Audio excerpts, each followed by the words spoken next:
Assalamualaikum warahmatullahi wabarakatuh. Hai Sobat Kicomania, Kacermania di seluruh Nusantara, kita berjumpa lagi. Terima kasih untuk kalian yang sudah setia mendukung channel ini dengan selalu menyimak pembahasan video-video dari saya, tentunya tentang seputar rawatan dan masalah yang terjadi pada seekor kacer.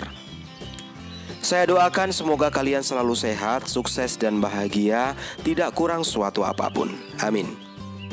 Pada kesempatan kali ini, saya akan mencoba membahas tentang cara awal menentukan setting rawatan kacer hanya dengan melihat keganasan kacernya.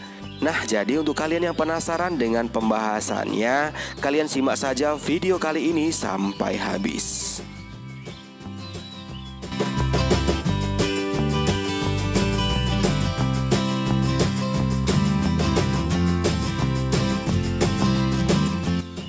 Oke Sobat Kicomania, mungkin sudah banyak sekali versi pembahasan tentang cara awal menentukan settingan untuk seekor kacer.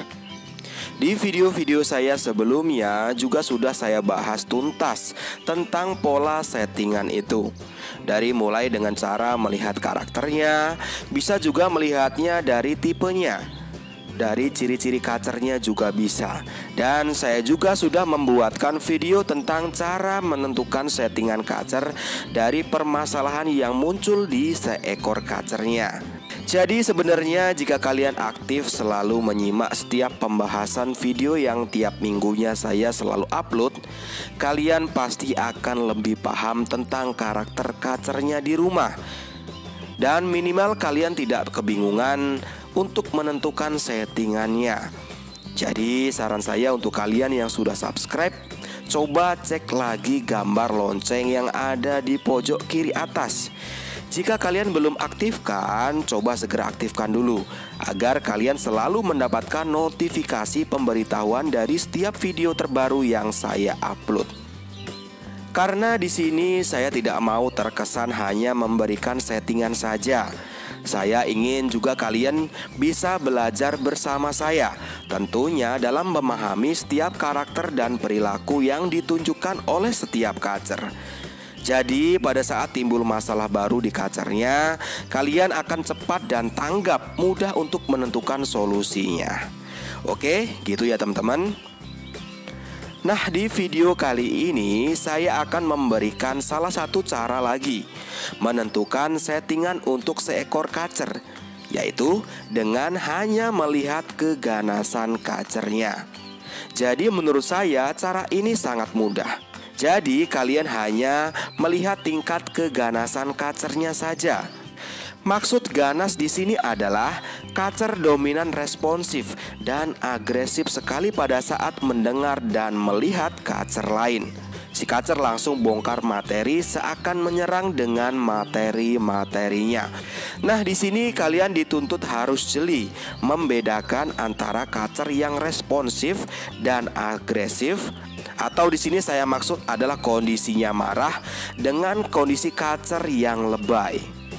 Jadi jika kacer yang agresif itu jelas penuh dengan kemarahan, si kacer bongkar materi dengan kemarahan.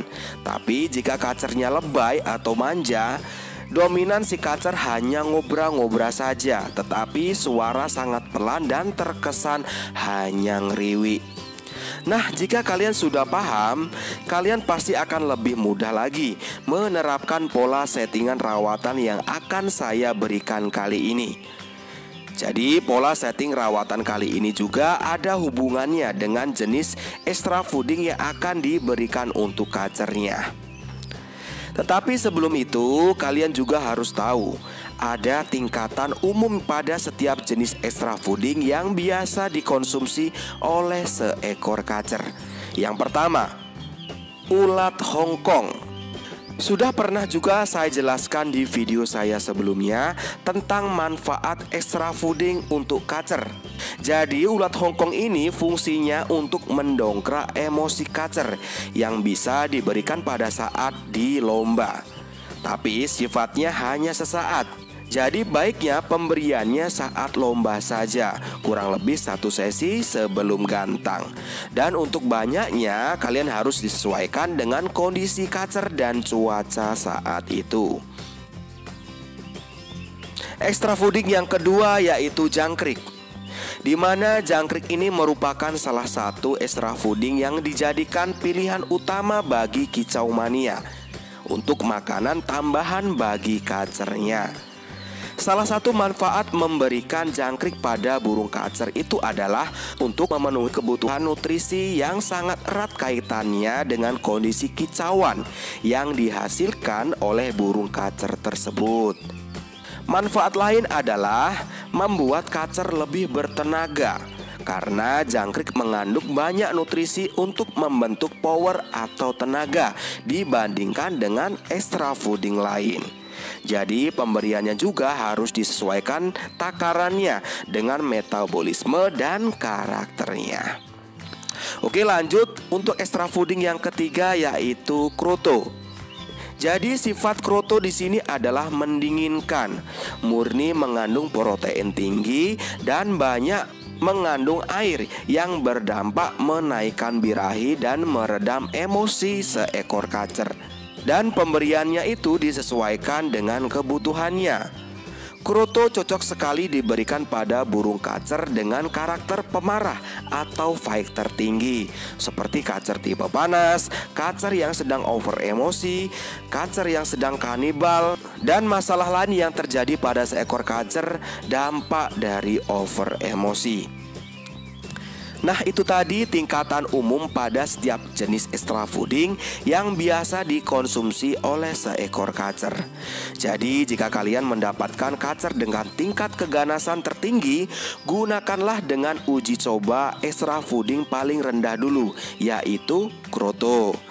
Dan jika kalian mendapatkan kacer dengan tingkat keganasan yang sedang, gunakanlah extra fooding jangkrik. Dan jika kalian mendapatkan kacer dengan tingkat keganasan rendah, kalian bisa gunakan extra fooding yaitu ulat Hongkong. Jadi cobalah satu jenis extra fooding dulu, jangan dicampur dulu agar kalian paham dengan efek setiap dari extra fooding itu sendiri. Tentunya tetap harus diimbangi dengan mandi atau jemur disesuaikan dengan tingkat keganasannya. Suatu contoh seperti ini. Yang pertama, jika kalian mendapatkan atau mempunyai kacer yang ganas sekali atau tingkat keganasannya itu tinggi, kalian bisa terapkan pola rawatan, yaitu mandikan setiap hari kacernya.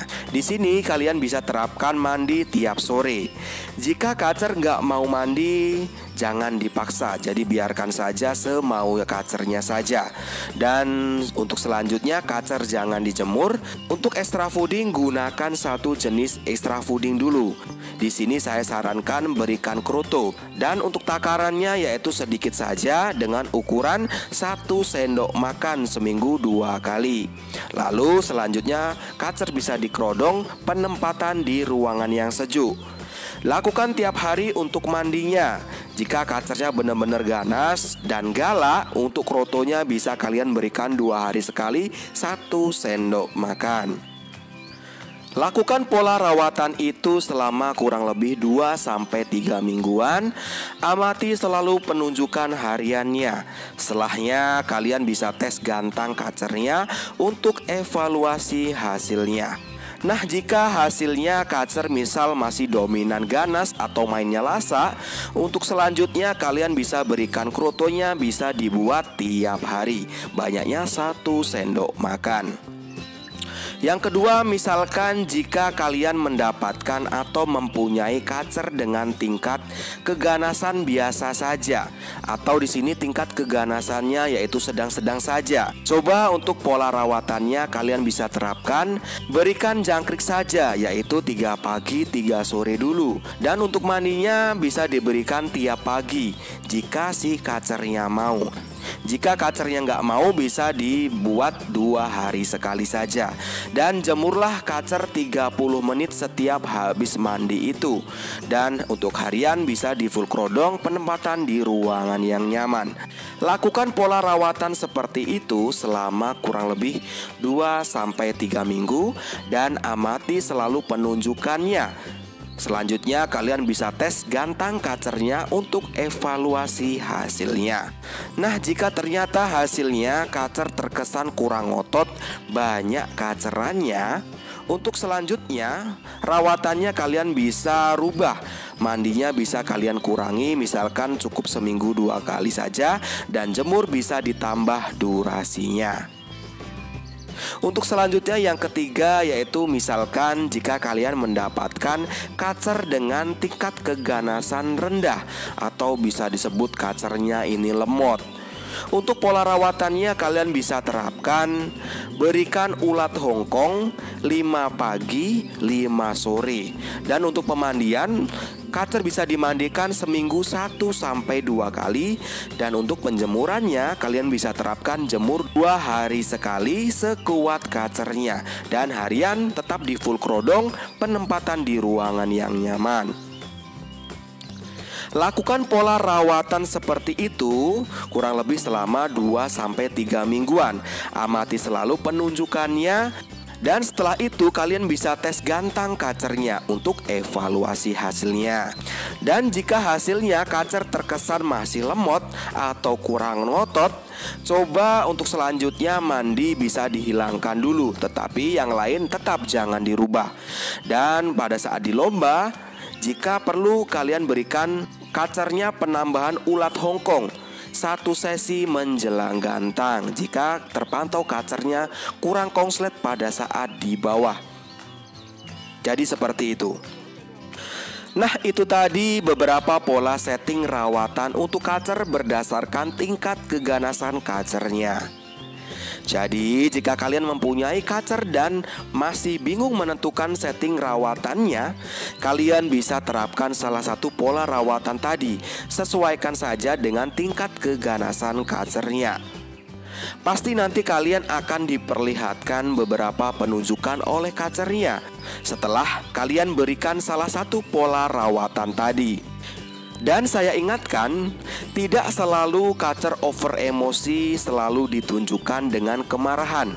Karena sesungguhnya kacer over emosi itu terjadi ketika suhu tubuh kacer terlampau tinggi dan birahinya drop jauh dari standarnya. Jadi penunjukannya si kacer bisa agresif, bisa terkesan galak, bisa juga hanya diam hariannya, atau pada saat digantang hanya loncat-loncat dan mangap. Itu karena suhu tubuh si kacer terlampau panas dan birahinya jadi drop. Tetapi untuk penanganannya sama dengan penanganan kacer yang penunjukannya galak atau agresif. Intinya mandi sering, jarang jemur, atau tanpa jemur.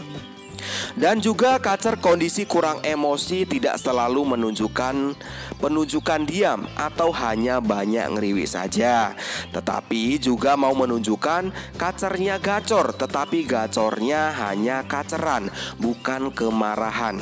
Karena kondisinya birahi di sini sangat tinggi sekali. Jadi kalian harus bisa membedakannya.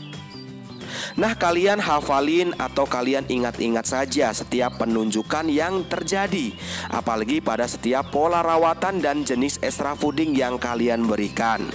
Dengan itu kalian pasti akan lebih paham lagi.